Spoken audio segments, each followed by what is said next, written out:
সামনে পুষ্প ভরা আমাদের এই বসুন্ধরা, তাহার মাঝে আছে দেশ এক, সকল দেশের সেরা।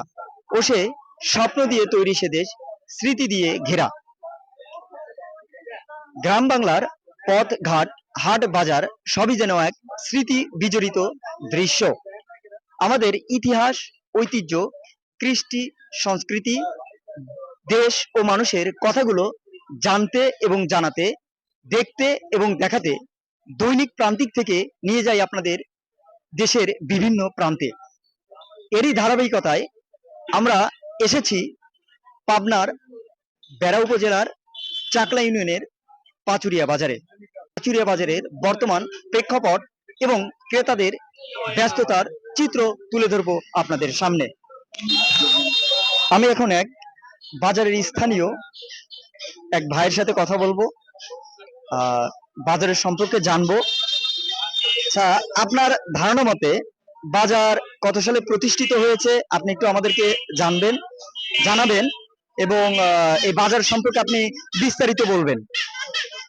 আমাদের এই বাজারটা মূলত প্রতিষ্ঠিত হয়েছে 1999 সনে।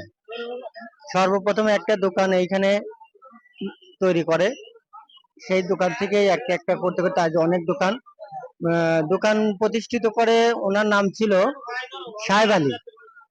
সাহেব আলী ওনা অনেক পুরাতন ব্যবসায়িক ছিল। সর্বপ্রথম ওনা আমাদের এইখানে এই দোকানটা তৈরি করে।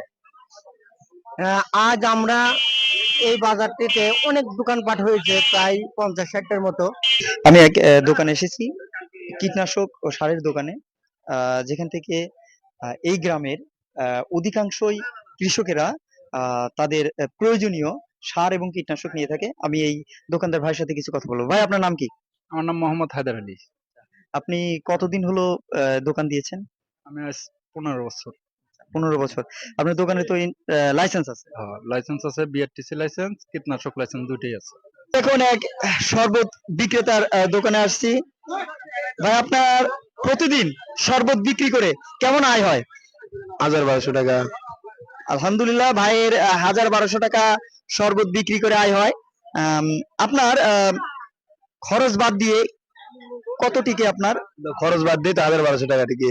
খরচ বাদ দিয়ে 1000-1200 টাকা টিকে। আলহামদুলিল্লাহ, এতে তো আপনার সংসার ভালো চলে? ইনশাআল্লাহ ভালো চলে। এই শুনবো তার কেমন প্রতিদিন কেমন বিক্রি হয়, এই বিষয়ে তার কাছ থেকে একটু বিস্তারিত জানবো। ভাই, একটু বলবেন? ধরেন যেটা গ্রামের মধ্যে বাজার, ছোট্ট গ্রামের মধ্যে বাজার, এখানে প্রচুর পরিমাণ মাল সকালবেলা আমদানি হয়। আমি এখান থেকে বসেই নিউ নিউ টাটকা সদাই আমি দৈনিক কিনি, প্লাস দৈনিক বিক্রি করি।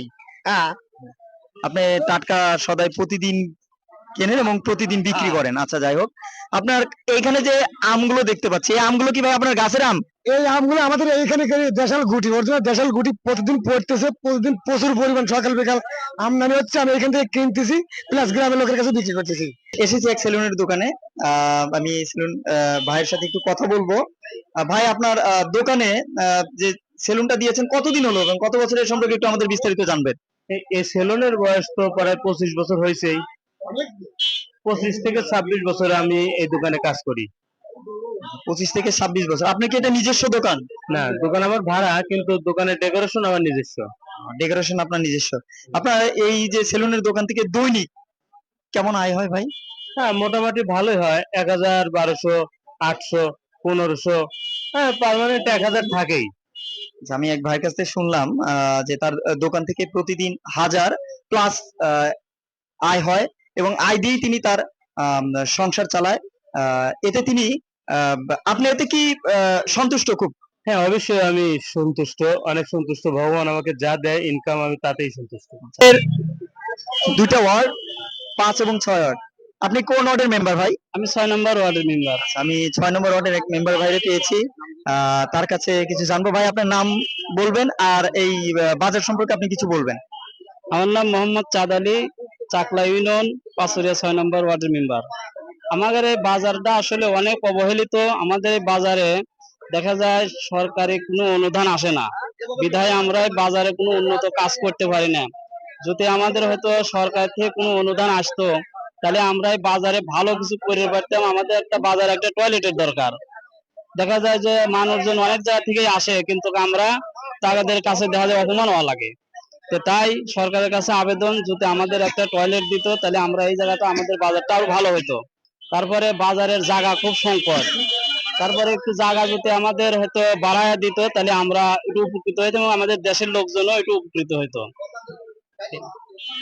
আমি মেম্বার সাহেবের কাছ থেকে শুনলাম তারা সরকারের কাছে কিছু অনুদান চায় যেন বাজারটাকে একটু দীর্ঘ করতে পারে।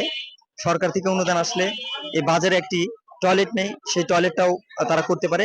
অর্থাৎ তাদের যে চাহিদাটা আমি বুঝলাম, সরকার থেকে কিছু যদি অনুদান পায় তাহলে এই বাজারটা আরো উন্নত হবে। দেখা যাবে যে বেড়া উপজেলার মধ্যে একটি মডেল হিসেবে আখ্যায়িত হবে। পাবনা থেকে মোহাম্মদ রওশন আলী, দৈনিক প্রান্তিক।